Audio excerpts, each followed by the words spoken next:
In any given moment, you're either working in a way that's working or not. And every single one of you who's watching this video, you can develop the capacity to work in a way that works for you more of the time. And that's about working wisely. So I'm Allison Miller. I am the founder of the Academic Writers Space. It's a pandemic invention. It is a virtual co-working community for academic researchers and writers. And we've been doing it for a little over 2 years. And we have an amazing community where we co-work together all week long. And every week we have a new theme. So for all of you in our community, and even if you're not in our community, this is really important. Our theme this week is wisdom.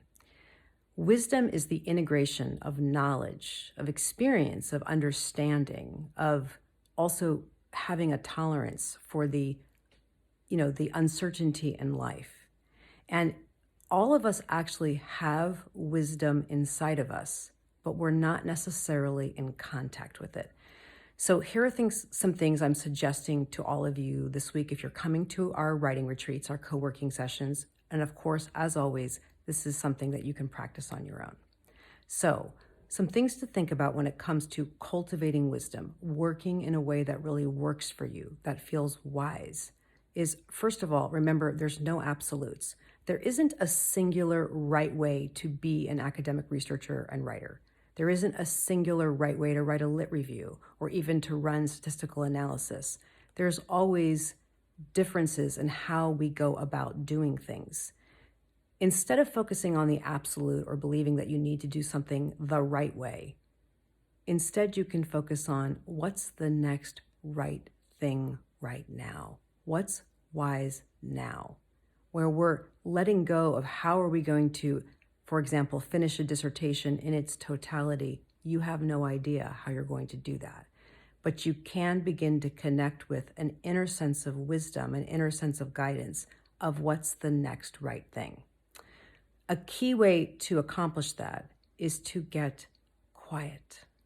So if you've ever been somewhere after a snowfall, there's this quality of quiet. It's so peaceful. It's a very special way that it can sound when you walk outside after a snowfall. In a sense, that's what I'm talking about cultivating. Moments where we step out of all of the doing and we let ourselves get just quiet inside, slowing down the thinking and the rushing and the hustling and the doing, and just noticing, dropping your eyes inside. How am I right now? What's going on with me right now? What condition am I in? How do I find myself? There's a version of you that's present in the moment. What is that? We're getting quiet and being curious and noticing who is here. And then we can take our eyes and look outside. What needs to be done? What's going on in the outside world? How can I move forward into my work given the condition that I'm in and given the task at hand, so that we can move into our work connected to ourselves, acting with wisdom rather than just being reactive and doing whatever thought comes to our mind. We're stopping, we're dropping in, we're connecting to our hearts, to our bodies. What feels wise? It's also really important that you pay attention to your pace. If you're hustling and moving really quickly, it's hard for wisdom to catch up with you, to visit you. So wisdom arises, in a sense, more out of a slow cooker than out of a pressure cooker. And I think it's so important that you pay attention to your physical environment. If your physical environment is full of distractions, you're going to end up in a situation where your attention will be wandering all over the place. And we can't connect with wisdom when our attention is divided. We need more unified attention, dropping in, how am I and what am I actually trying to do? And finally, trust. Wisdom in many ways is about trusting. It's about trusting what your body is telling you. Starting to notice that your body is always speaking to you and telling you if the way that you're working is working for you or not. And when we slow down and we quiet down and we begin to listen, we become more fluent in the language of the body and how it is constantly informing us in the form of sensation, and also our thoughts inform us. We can notice, oh, I'm really getting into some negative, internal dialogue right now. Oh, I must not be working in a way that's working for me, because when I'm working in a way that's working for me, my inner critic isn't the boss of me.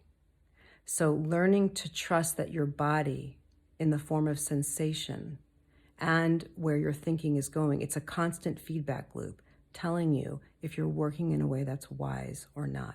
And if you find yourself working in a way that's not wise, that's normal.